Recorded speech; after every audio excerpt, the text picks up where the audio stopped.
Hotez, director of the Texas Children's Hospital Center for Vaccine Development. Dr. Hotez, it's always good to see you. You heard what Michael Osterholm said on Meet the Press to Chuck Todd. The next 6 to 12 weeks will be the darkest part of the pandemic. Are the federal and state governments in any way prepared to handle that, or even better, prevent the worst case outcome from happening? Yeah, Andrea, unfortunately, I think Dr. Osterholm is correct. I think we're in for a very difficult and dark period in the nation.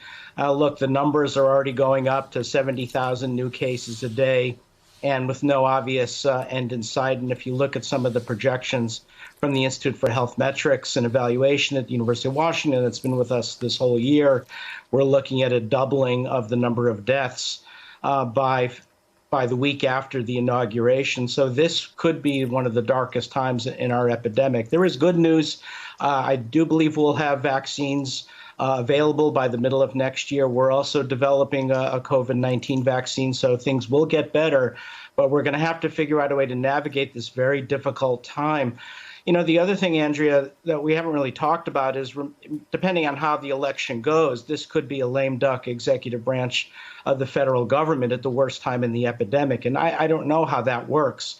Whether, you know, we've had a difficult time persuading the White House and the White House Coronavirus Task Force to launch a national COVID-19 control program, even when it was all hands on deck. And now that they'll be partially absent, I'm really worried about how this goes. So I'm advising friends and family and colleagues to get ready for a very tough time. Identify your family, your components that you want to social distance with. Try being alone. Look after your mental health, because this is going to be a stressful, scary time.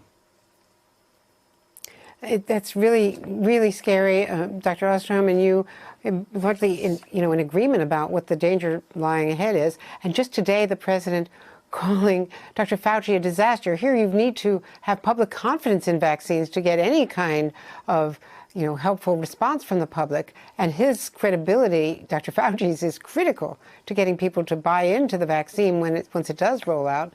And you have the president going after him really worse than ever.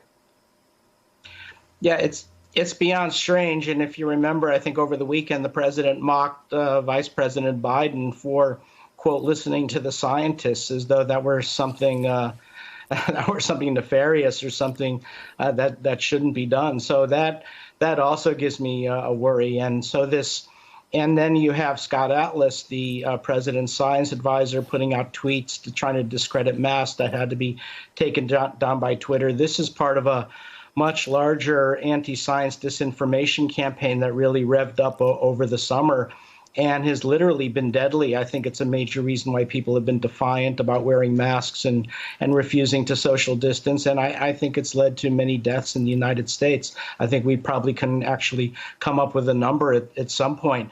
So whether we can get the American people to buy in during this very tough time, I think it's probably going to be worse in the northern states than in the southern states, as people are indoors more. There's also some data indicating that mortality rates go up in the colder weather, possibly because there's more virus around and higher inocula, but that's still a little bit controversial. But no matter what, we will be in for one of the worst periods in modern American history, I believe. And we're in the middle of not only a public health crisis, but the fact that the White House and executive branch of the federal government is so disengaged.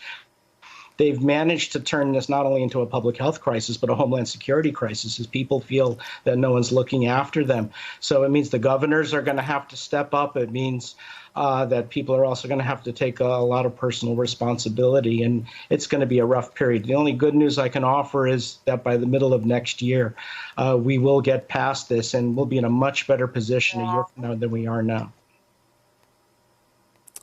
Dr. Hotez, the truth-telling from our scientists. Thank you very much. Thanks for being with us. Hey there, I'm Chris Hayes from MSNBC. Thanks for watching MSNBC on YouTube. If you want to keep up to date with the videos we're putting out, you can click subscribe just below me, or click over on this list to see lots of other great videos.